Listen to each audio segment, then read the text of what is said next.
Hi everyone, my name is Jeff Potts and I am the Bloomington Police Chief. We have been getting a lot of questions over the last few months about how the Bloomington Police Department operates, about many questions about the Bloomington Police Department, and we are very excited that there's a lot of interest in the community about the Bloomington Police Department. So as the Bloomington Police Chief, I am committed to increasing communication and transparency with our community, and I look forward to using this forum to answer your questions. So the Bloomington Police Department's budget is set by essentially the City Council. Now the process for setting the police budget is a long process and somewhat complicated. The Bloomington Police Department budget comes from the general fund, which is set by the City Council.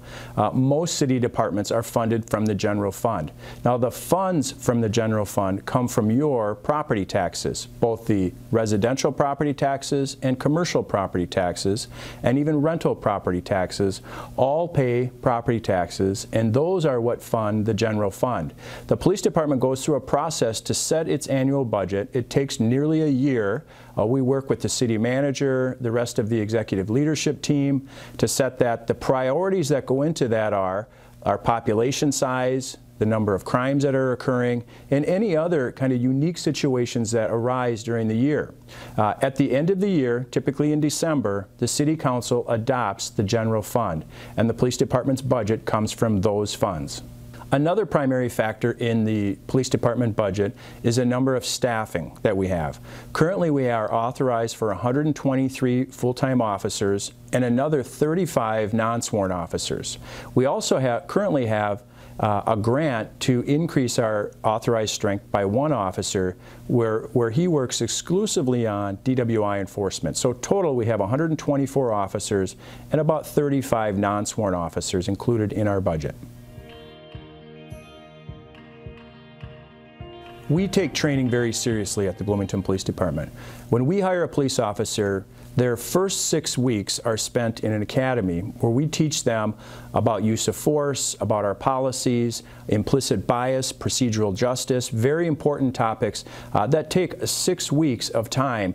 After they're done with the 6-week orientation training, all new officers, regardless if they come to us with experience from another department or no experience, they go into what's called a field training phase. And we pair them up with an experienced officer. That officer is called their field training officer, or FTO, and the FTO spends about 16 weeks with those officers, training them on how we expect them to conduct their work as a police officer here in Bloomington.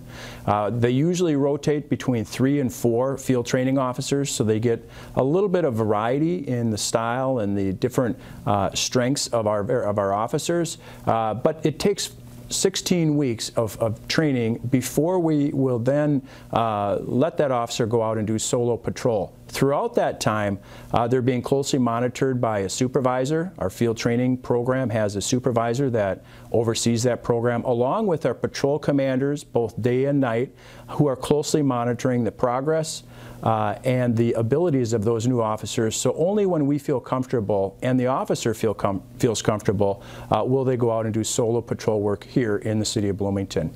Now, in addition to the new officer training, we train our officers all throughout the year on a variety of topics. We train them on crisis intervention.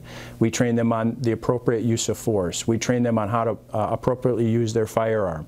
The state requires officers to have 48 hours of continuing education credits every 3 years. Now here in Bloomington, as I said, we take training very seriously. So we oftentimes will double or triple the state required mandates for training. That's how serious we are at making sure our police officers are properly trained to handle the situations here in Bloomington so that we can do whatever we can to ensure positive results. Well, thanks for sending these questions and giving us an opportunity to answer them for you here today. We look forward to doing this again in the future. It's either going to be myself or other members of the Bloomington Police Department staff that'll be here to answer those questions. So please send us whatever you have. If you have questions, please send them to the email address below, and we will work to answer those questions. Additionally, if you have feedback for the Bloomington Police Department on what we're doing well or concerns that you have, you can certainly send those to the web link below. To wrap up here today, again, we are committed to communicating with our community in an open and transparent way. We look forward to doing additional videos in the future where we have an opportunity to answer your questions or address your concerns, and the Bloomington Police Department will continue to do that into the future. Please stay safe and stay healthy.